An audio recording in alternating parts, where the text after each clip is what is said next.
நம்ம வீட்டுக்குள்ள ஒரு குழந்தை வந்து அந்த குறும்பெல்லாம் பண்ணும்பொழுது நமக்கு ரொம்ப கோபம் வருது. சொல்ல போனா குழந்தையோட பக்கத்துல உட்கார்ந்து செலவிட கூட நமக்கு நேரம் கிடைக்கல. சரி, இத்தனை குறும்பு பண்ணுது அப்படின்னு சொன்னா இத்தனை குறும்புக்கும் குழந்தை மட்டும் தான் காரணமா என்ன? குழந்தை சின்ன சின்ன குறும்பு பண்ணும்பொழுது அதெல்லாம் பெருமையா குழந்தை காதுபட 10 பேர்கிட்ட நம்ம பேசினது இல்ல. எதையோ ஒண்ணு போட்டு உடைச்சாச்சு. உடைச்ச உடனே அடுத்த நிமிஷம் ஓங்கி குழந்தைய அடிக்கலாம்னு தோணுது. சரி போ அப்படின்னு விட்டுட்டோம். வீட்டுக்கு வர விருந்தினர்கிட்ட எவ்வளவு பெரிய ஒரு கேமராவை குழந்தை எடுக்காதுன்னு சொல்லி போட்டு உடைச்சிட்டான் சார் அப்படின்னு கண்ணுல பெருமிதம் பொங்க நீங்க சொல்றது குழந்தை பக்கத்துல இருந்து கேட்டுட்டேதான் இருக்கு. ஒரு பாட்டில தொடாதேன்னு சொல்லும்போது இந்த பாட்டில தூக்கி கீழே போட்டு உடைச்சதை பார்த்துட்டு நீங்க அதை பத்தி பெருமையா சொல்றது கேட்டுட்டே தான் இருக்கு. சொல்ல போனா எங்க அப்பா ஒரு அடி, அம்மா ஒரு குத்து, பாட்டியை இப்படி திட்டு, தாத்தாவை அப்படி திட்டு. நாம தான் கொஞ்சம் கொஞ்சமா நம்மள அறியாம குழந்தையோடைய இந்த வேண்டாத விஷயங்கள் எல்லாம் வளர்த்து விட்டுருக்கோம். கட்டுக்கடங்காம போகும்போது கூச்சமும் தயக்கமும் எல்லாம் ஒன்னா வந்து உட்கார குழந்தைய வெளியில கூட்டிட்டு போவது கூட நீங்க பயப்படுறீங்க. ஒரு கடைக்கு கூட்டிட்டு போனா கையும் காலையும் உதைச்சு புரண்டு அழுது எனக்கு இந்த பொம்மை வேணும் அப்படின்னு குழந்தை கேட்கும் போது இந்த பிடிவாதம் இட் எம்பாரசஸ் யூ. வேற வழி இல்லாம 4 பேர் முன்னால நாணக்கேட ஆயிடக்கூடாதே, கூச்சம் ஆயிடக்கூடாதே அப்படின்னு குழந்தை கேட்டதை விட பெரிய பொருளா உன்னை வாங்கி கொடுத்துட்டு திரும்பி வந்துடும். பெரிய பிரச்சனை தாக்கு பிடிக்கணும். நீங்க படித்த படிப்பும் வாங்கின பட்டங்களும் போகிற வேலையும் எதுவும் குழந்தையுடைய பிடிவாதத்தின் முன்னால 5 நிமிஷம் கூட தாக்கு பிடிக்காது. என்ன பண்ண போறோம்னு பாத்துக்கோ.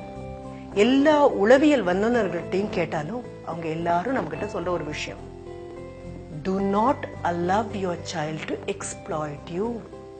என்ன சொல்ல வரேன்னு புரியுதா? கொஞ்சம் கொஞ்சமாக குழந்தைக்கு புரிய ஆரம்பிக்கும். அதனுடைய விரட்டல்களுக்கும் மிரட்டல்களுக்கும் நம்ம எப்படி பணிஞ்சு போறோம்னு குழந்தைக்கு புரிய ஆரம்பிக்கும். புரிய ஆரம்பிச்ச அடுத்த நிமிஷமே இமோஷனல் பிளாக்மெயிலிங் தொடங்கிடும். 3 வயசு வரைக்கும் கூட வேண்டாம், 2 வயசு குழந்தை அது இது வேணும்னு கேட்டு நீங்க வாங்கி தரலையா எல்லார் முன்னாலையும் உங்க மானத்துக்கு எடுத்துருவேன் அப்படின்னு. பெரும்பாலும் விருந்தாளிகள் வரும்போது தான் குழந்தை என்ன பண்ணும் தெரியுமா? எதெல்லாம் நீங்க எடுக்க கூடாதுன்னு சொன்னீங்களோ அதெல்லாம் கையில எடுத்து வச்சுக்கும். எதெல்லாம் நீ தொடக்கூடாதுன்னு சொன்னீங்களோ அதெல்லாம் தொட்டுட்டு இப்ப என்ன பண்ணுவீங்க அப்படின்னு கேட்கும். விருந்தாளிகள் முன்னாலேயும் தாய் தகப்பன் பெற்றோராகத்தான் இருக்கணும். இதை தொடக்கூடாதுன்னு அப்பா சொல்லியிருக்கேன், தொட்டா அப்பாவுக்கு கோபம் வரும். குரல்ல கண்டிப்பு இருந்தா போதும், கடுமை இருக்கணுங்கிற அவசியம் கிடையாது. கண்டிப்பா கண்ணு பார்த்து சொல்லுங்க. குழந்தை 2 நிமிஷம் முயற்சி பண்ணும். 3வது நிமிஷம் அப்பா என்ன சொல்றாரோ அது சத்தியம் புரிஞ்சுதுன்னு வைங்க, அமைதியாயிரும் குழந்தை. இதுதான் நாம பண்ண வேண்டியது. ஆனா நம்ம கூச்சப்படுறோம். சரி, அப்பா மாட்டேன்னு சொன்ன அடுத்த நிமிஷம் அம்மா பாஞ்சு ஓடி வராங்க. குழந்தை மனசு பொக்குன்னு போயிருங்க, ஏதாவது கொடுத்துருங்க அப்படின்னு சொல்றாங்க. தாயும் தகப்பனும் ஆளுக்கு ஒரு பக்கம் பிரிஞ்சு நின்னா குழந்தைய சரியான பாதையில நம்மளால நடத்தி கூட்டிட்டு போக முடியாது. சரி, அம்மா அப்பா கண்டிப்பா இருக்காங்க. அடுத்தது யார் பிரச்சனை பண்ணுவாங்க தெரியுமா? தாத்தா பாட்டி. கையில இருக்கக்கூடிய அன்பை அப்படியே குழந்தை தலையில கொட்டிடலான்னு ஓடி வருவாங்க.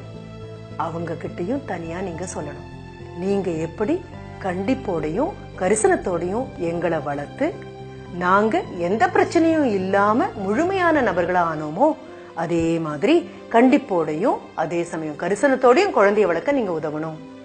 அப்பா திட்டினார்னா இங்க வாடா அப்படின்னு தாத்தா அரவணைக்கிறதோ, அம்மா திட்டினா நீங்க வாமா அப்படின்னு பாட்டி அரவணைக்கிறதோ குழந்தைங்களுக்கு நாம செய்யக்கூடிய உதவிகள் அல்ல. குழந்தைகளுக்கு நன்றாக புரியும், எது கடுமைன்னு புரியும், எது கண்டிப்புன்னு புரியும், எது சரின்னு புரியும், எது சரியில்லைன்னு புரியும். புரியாம போறது நமக்கு மட்டும்தான். குழந்தைய ஏமாத்திடக்கூடாது, மனது காயப்பட்டுடக்கூடாது, குழந்தை மனது வருத்தப்பட்டுடக்கூடாது அப்படின்னு நாமளே எதையாவது ஒன்ன கற்பனை செஞ்சுட்டு வீடு ஒரு குழந்தைய கண்டிக்க மறந்தாலோ மறுத்தாலோ நாளைக்கு வீதி கண்டிக்கும். வீதி கண்டிக்கும் பொழுது மனசு வருத்தப்படும். அதுக்காக குழந்தை எப்பவுமே கண்டிச்சிட்டுன்னு அர்த்தமா? இல்ல.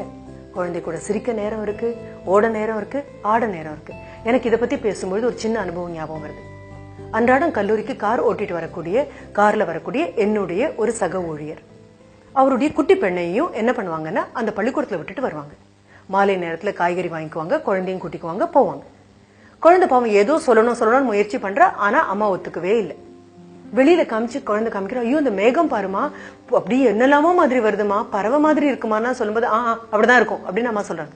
குழந்தை மிருகம் அப்படியே வாடி போயிடுச்சு, சுண்டி போயாச்சு. வீட்டுக்கு வந்தாச்சு, அவசர அவசரமா எதையோ கலக்கி குடிச்சாச்சு, குடின்னு சொல்லியாச்சு, ஹோம்ஒர்க் பண்ணியாச்சு, எல்லாம் பண்ணியாச்சு. ராத்திரி குழந்தைய படு சீக்கிரம் படு, அம்மாக்கு நிறைய வேலை இருக்கு, காலையில் சீக்கிரம் எழுந்திருக்கணும். அம்மா மிரட்டும் போது குழந்தை அம்மா கையை பிடிச்சு இழுத்து சொல்லுது, அம்மா இதை கேட்டுடுமா, நாளைக்கு காலையில பாக்கலாம், அம்மா கேட்டுடுமா. அம்மா கேட்காம கிளம்பி போயிடுறாங்க.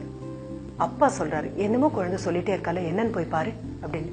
திரும்பி குழந்தை தூங்கினதுக்கு அப்புறம் அம்மா வந்து பாக்குறாங்க, குட்டி கையில குழந்தை ஒரு பேப்பரை வச்சு சுருட்டி பிடிச்சு தூங்கிட்டு இருக்கா.